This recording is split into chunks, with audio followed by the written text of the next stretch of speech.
Tout le monde veut la démocratie, c'est une valeur universelle, mais la démocratie ne peut exister que dans un État. Et nous, on n'avait pas d'État. On est en train de construire des États.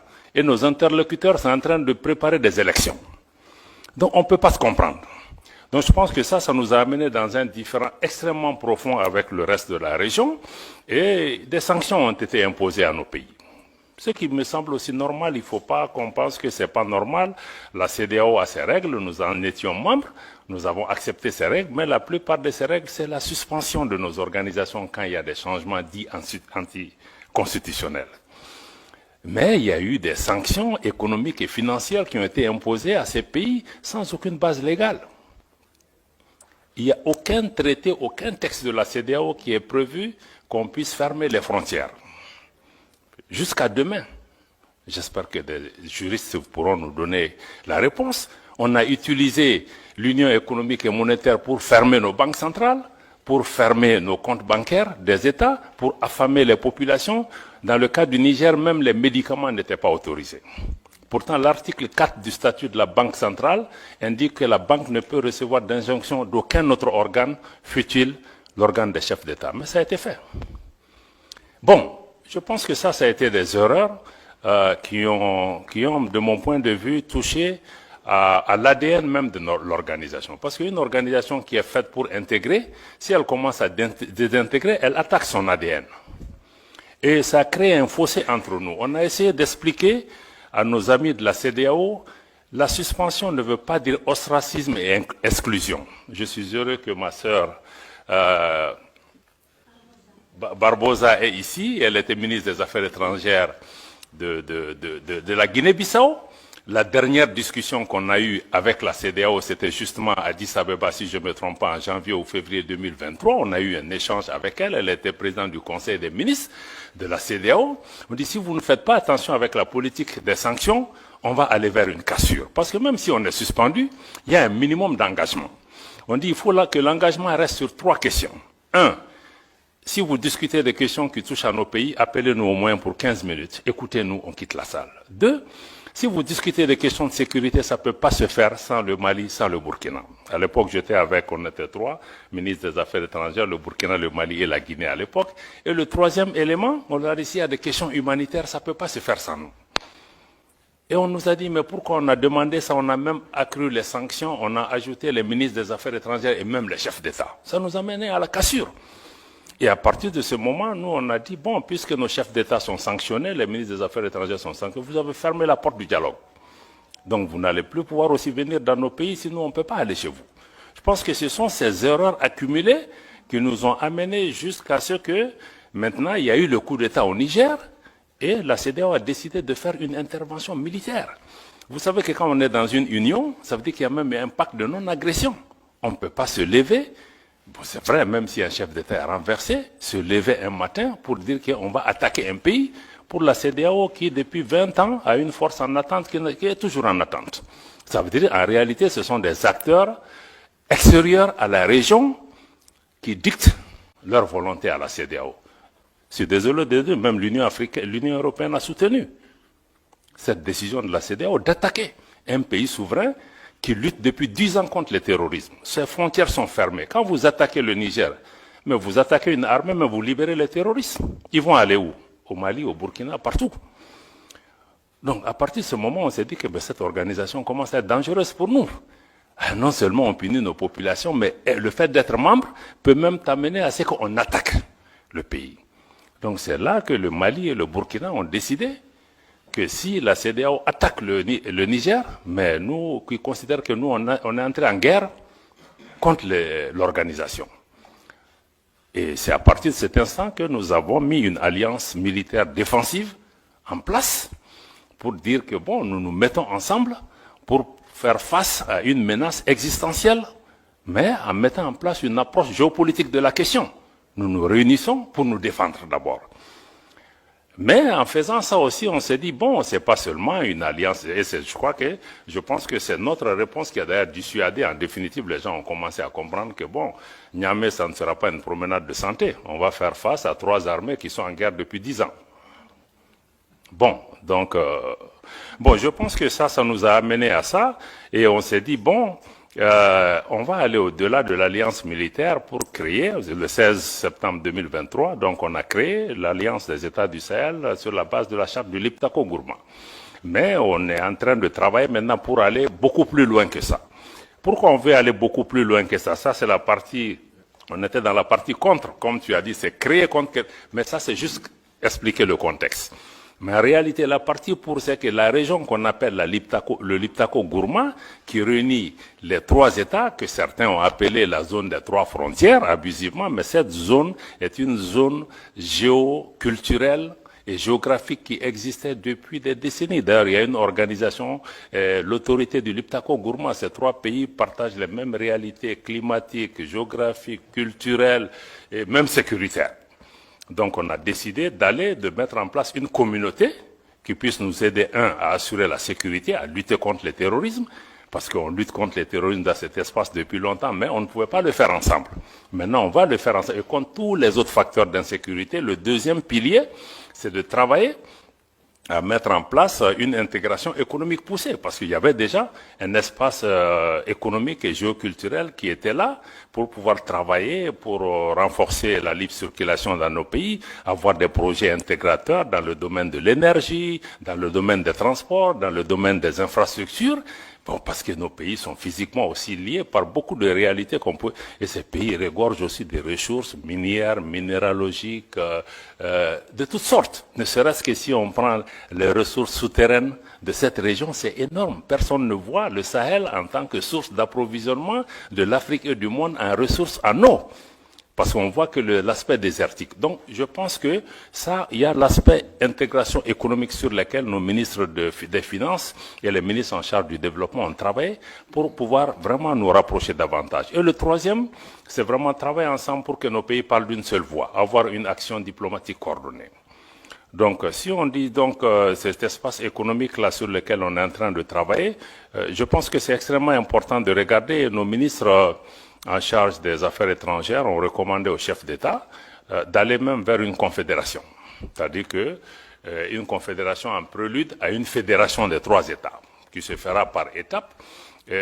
Pourquoi nous proposons ça? Parce que nous, nos pays, je dois le répéter, la première réponse était peut-être contre quelque chose, mais quand on a commencé à exister, beaucoup ont dit, même la CEDEAO, les premières réactions, quand on a signé la charte du Liptako-Gourma, c'est-à-dire que ces pays veulent casser la région. Ils veulent diviser, ils veulent attaquer l'intégration africaine. Mais le Mali, le Burkina, quand vous regardez nos leaders historiques de Modibo Keïta au Thomas Sankara jusqu'à aujourd'hui, mais ces pays restent fondamentalement engagés pour l'intégration africaine. L'article 180 de la dernière constitution du Mali, adoptée l'année dernière, réitère l'attachement du Mali à abandonner tout ou partie de sa souveraineté pour réaliser l'intégration du Mali, de l'Afrique, avec tout État africain.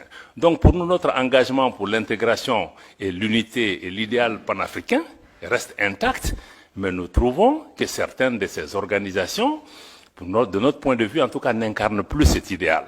Et que nous, il nous faut, à travers l'Alliance des États du Sahel, proposer une alternative.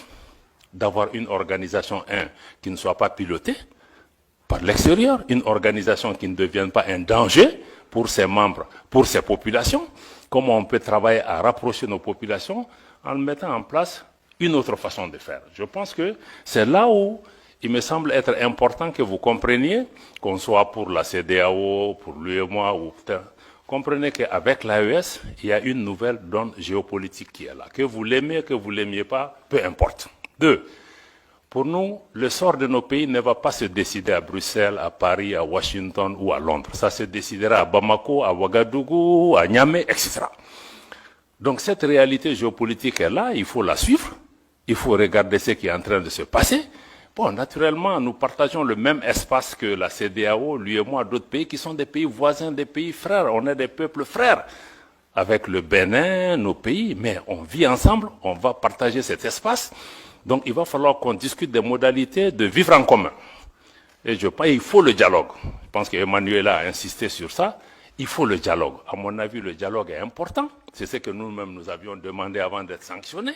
Donc, on ne peut pas être... On est ici... C'est la première sortie pour nous, États membres de l'AES, en dehors de l'Afrique. Donc ça veut dire que nous sommes prêts, sinon on aurait pu vous dire que venez parler en Afrique avec nous.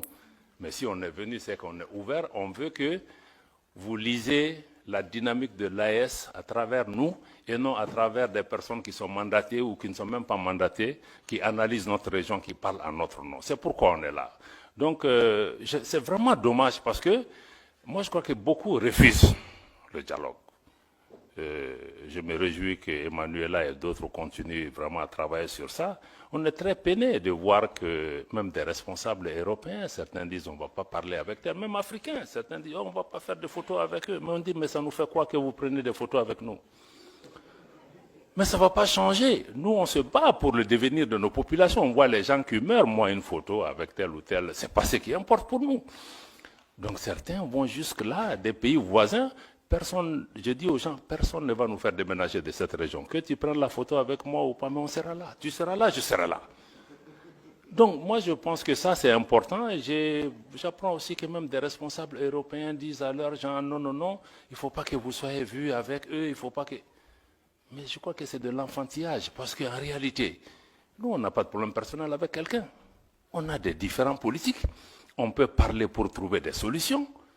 Mais vraiment, nous, on n'a pas... Je pense qu'il faut que nos dirigeants s'élèvent à la hauteur de leurs tâches et de leur mission et non être dans des épiphénomènes de faire des photos ou de gérer des mains des gens. Moi, si c'est l'intérêt du pays, même avec le diable, je vais dealer. Voilà, donc quand c'est nécessaire. Donc je pense que ça me semble être... ça me semble être important. Voilà, donc du point de vue de l'AES, je vois que c'est ce qu'il faut que vous compreniez. Il y a une dynamique qui est en cours. La CEDEAO va continuer son parcours. On va se parler. On va identifier des moyens de coexistence pacifique. Surtout, ce qui est important, c'est comment travailler pour pouvoir préserver l'intérêt de nos populations qui vivent dans ce pays. Des pays qui ont toujours été fraternels. Je vous dis que nos populations sont en avance sur nous. Tous les problèmes que vous voyez dans la région, c'est entre les dirigeants. Hein? Ce n'est pas entre les peuples. Moi, je vais dans tous ces pays où les dirigeants ne veulent pas nous parler, mais les peuples sont chaleureux avec nous. Donc les populations n'ont pas de problème, il faut que les dirigeants suivent leur population.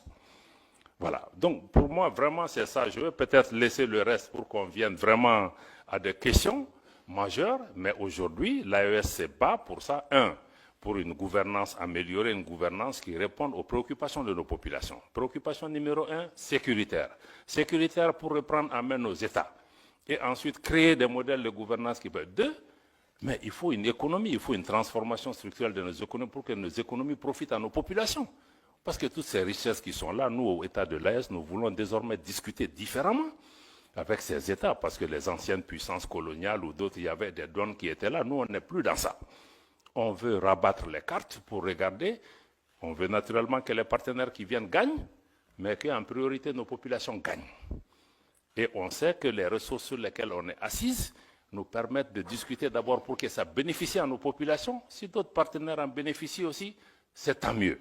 Donc nous sommes dans cette ouverture, réaffirmer notre souveraineté, y compris la souveraineté économique, le contrôle de nos matières premières, qu'on puisse discuter les choses par rapport à ça. Et sur le plan global, nous voulons travailler au niveau pour un monde multipolaire. Un monde où ce n'est pas un club de 2, 3, 4 pays qui contrôlent le monde, mais que les forces politiques, économiques, sociales qui sont apparues dans le monde, que chaque voix compte, qu'il y ait plus d'équité, que la politique de 2 poids, 2 mesures, ça cesse. Qu'on cesse aussi d'instrumentaliser les Africains les uns contre les autres, parce que moi je trouve que même notre différend avec la CEDEAO, c'est d'autres qui nous distraient. On n'en a pas besoin. Donc je vais vraiment attendre les questions pour pouvoir vous revenir, pour dire qu'encore une fois, si l'AES a été créé dans un contexte pour réagir à quelque chose, aujourd'hui nous sommes dans une dynamique de construction d'une intégration régionale, d'une autre approche à cette intégration régionale, une intégration qui, de notre point de vue, doit être une véritable intégration des peuples et non une intégration d'État ou de chefs d'État. Voilà, c'est vraiment la dynamique que nous partageons avec le Burkina et le Niger. Et aujourd'hui, sur le plan de la sécurité, nous travaillons, il y a des résultats probants sur le terrain. Le Mali, aujourd'hui, après 10 ans de présence étrangère, a aujourd'hui le contrôle de l'ensemble de son territoire national. Et la reprise de Kidal, il y a quelques mois, est un exemple concret. Et il y a beaucoup de Kidal qui vont se passer aussi sur le terrain, dans notre espace. Nous souhaitons que vous soyez des observateurs objectifs avisés et que vous regardez comment vous engagez avec cet espace, mais avec ou sans vous, nous allons avancer. Il faut que les gens aussi comprennent ça. Si les Européens ne sont pas là, les Chinois seront là, les Russes seront là, les Australiens seront là. Donc aujourd'hui, là, on n'est marié à personne. Voilà. Je m'arrête là. Merci beaucoup.